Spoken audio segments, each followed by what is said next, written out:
Buen día, bienvenidos nuevamente a este canal de difusión de literatura universal. El día de hoy les traigo un cuento de un escritor nipón. Este cuento que les traigo lo pueden encontrar en la recopilación El poeta que rugió la luna y se convirtió en tigre. También lo pueden encontrar en Keiki, cuentos de terror y de locura en Drive. Les voy a dejar los links acá abajo para que puedan acceder a esta información. No siendo más, les comparto este cuento, se titula La momia y me parece que es muy acorde a este mes de octubre. Así que empecemos. La momia, por Atsushi Nakajima. Esto ocurrió cuando el rey Cambises de Persia, hijo de Ciro el Grande y Casadana, invadió Egipto. Entre sus capitanes se encontraba un hombre llamado Pariscas, cuyos ancestros procedían de Oriente, algún sitio cerca a Bactriana. Era un hombre provinciano, de carácter melancólico, que no había conseguido adaptarse a la vida de la capital, a pesar de haber vivido mucho tiempo allí. Era un soñador, y los demás se burlaban siempre de él, a pesar de su posición exitosa. Cuando el ejército persa atravesó Arabia y entró por fin a Egipto, los camaradas y subordinados de Pariscas quedaron desconcertados ante su extraño comportamiento. El capitán se quedó mirando aquel paisaje nunca visto con gesto de preocupación, como si algo lo inquietara. Parecía intentar recordar algo sin conseguirlo, y era obvio que eso le irritaba. Mientras arrastraban a los prisioneros del ejército egipcio, llegaron a sus oídos las palabras de uno de ellos. Aunque no conocía el idioma, creyó comprender sus palabras, así que ordenó a uno de sus subordinados que preguntara al prisionero si era egipcio. Gran parte del ejército egipcio estaba formado por mercenarios griegos y de otras regiones, pero en concreto, ese era egipcio. Pariscas dudó, y una expresión preocupada apresó sus facciones. Hasta ese momento no había puesto un pie en Egipto, ni había tenido ninguna relación con sus gentes. Tras perseguir al derrotado y disminuido ejército egipcio, marcharon a Memphis. En cuanto Pariscas atravesó la antigua muralla blanca de la ciudad, aquella sensación opresora resurgió con más fuerza. Parecía a punto de sufrir un ataque. Incluso los camaradas que se burlaban de él empezaron a sentirse inquietos. Los soldados empezaron a preocuparse. Todo el mundo ignoraba que tuviera conocimiento sobre historia de Egipto o que pudiera leer sus textos, incluido el propio Pariscas.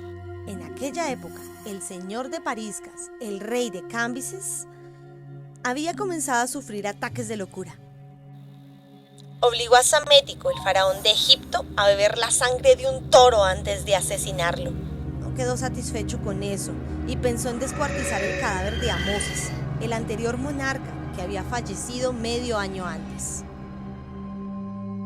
Era a él a quien querían hacer objeto de sus humillaciones.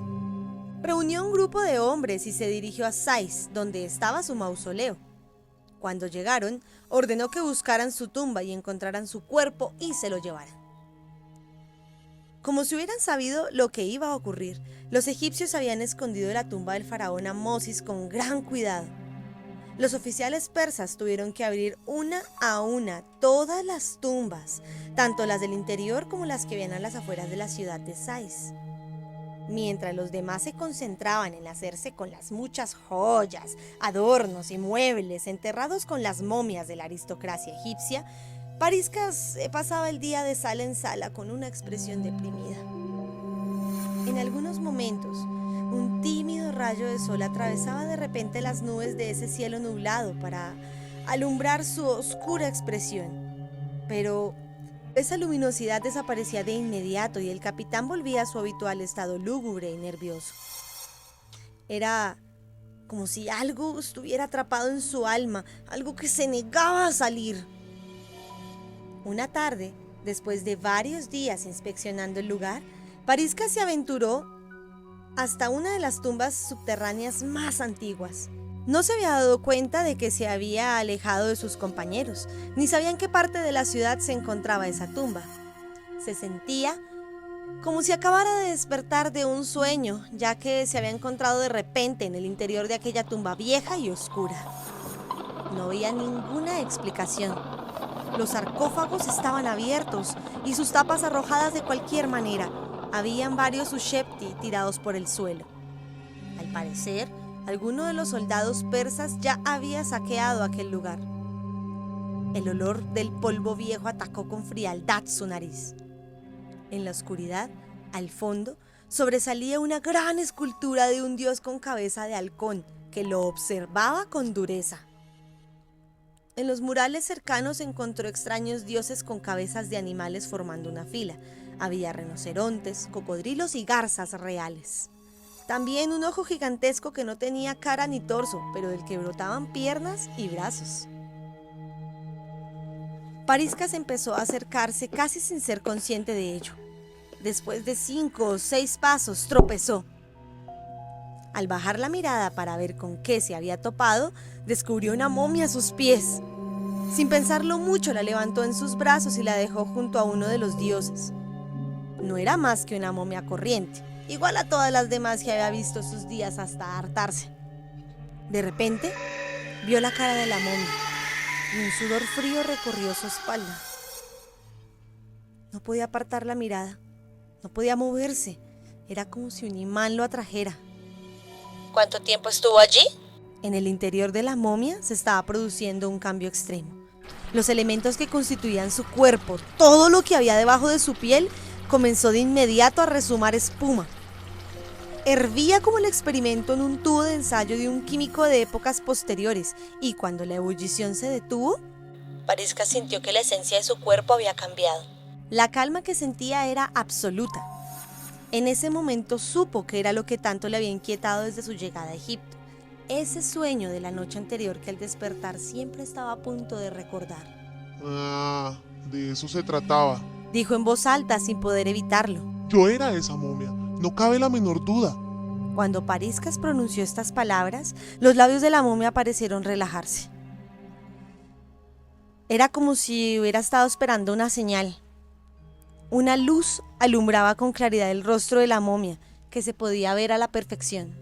Y de ese destello de luz que rompía la oscuridad, comenzaron a emerger de golpe los recuerdos de un pasado lejano, la memoria de los días en los que su alma habitaba el cuerpo de esa momia, los rayos de sol abrazando la arena, el olor del lodo tras las inundaciones, la brisa bajo la sombra de los árboles, la gente que caminaba por las calles y el olor de los perfumes después del baño, así como la frialdad de la piedra del templo bajo sus rodillas. Todas aquellas vivencias olvidadas resucitaron de inmediato. En aquella época era el sacerdote del templo de Ta. Era lo más probable, ya que, aunque había recuperado los recuerdos de lo que había visto, tocado y experimentado, no había llegado a verse a sí mismo. De pronto, visualizó los ojos tristes del toro que había sacrificado ante los dioses, y su mirada le recordó a la de un ser humano al que conocía bien, una mujer. De inmediato aparecieron unos ojos femeninos, un rostro maquillado con polvo de malaquita, un cuerpo delgado, un porte familiar. Todos esos recuerdos, incluso su olor corporal, emergieron de la nada. ¡Qué nostalgia! Pensó. No había duda, aquella mujer tan solitaria como un flamenco en el lago al atardecer era su esposa. Por alguna extraña razón no recordaba los nombres de las personas ni de los lugares, solo las formas, colores y olores de las cosas sin nombre que aparecían de él de repente para desaparecer un segundo después. Ya no estaba mirando la momia. Su alma había salido de su cuerpo y se había metido dentro de ella. Ante sus ojos apareció una escena. Estaba acostado en su cama, preso de una fiebre terrible. Al lado, su esposa lo miraba con preocupación. Detrás de ella habían otras personas, ancianos, niños. Tenía mucha sed. Movió la mano y su esposa le dio de beber. Después de un rato, se quedó dormido. Al despertar, la fiebre había bajado. Abrió los ojos y vio a su esposa llorando. También lloraban los ancianos. La sombra de unas nubes cargadas de lluvia oscureció el lago y un gran velo azul comenzó a cubrir su cuerpo. Se vio rodeado de una especie de resplandor y no pudo evitar cerrar los ojos. En este momento terminaban los recuerdos de su vida pasada. Después de eso pasaron un centenar de años de oscuridad y cuando regresó a la realidad, es decir, a aquel momento, volvía a ser un militar del ejército persa ante una momia que en el pasado fue él mismo. Aterrorizado ante aquella revelación misteriosa y mística, lo apresó un frío tan inmenso como el hiel de un lago invernal en el norte. En ese momento, los ojos de su alma atravesaron el oscuro fondo y consiguieron hallar los detalles de la memoria perdida. Hundidos en el fondo, como los peces ciegos que se alumbran con su propia luz en las profundidades marinas, estaban los recuerdos de su vida anterior. En su anterior existencia se encontraban ante una momia en una sala pequeña y oscura, un lugar frío y polvoriento. Aunque se sentía preso de una gran agitación, debía cerciorarse de que aquel había sido su cuerpo en una vida anterior. Estaba intentando recordar cuando sintió un escalofrío. ¿Qué había sucedido? Al recordar su vida anterior, los detalles de la existencia actual se habían vuelto parte del pasado, como dos espejos enfrentados a los que los recuerdos se reflejan hasta el infinito, hasta perderse en la oscuridad. Con la piel de gallina, Pariscas trató de huir, pero sentía las piernas débiles. No podía alejar los ojos de la cara reseca y ambarina de la momia, como una escena congelada en el tiempo.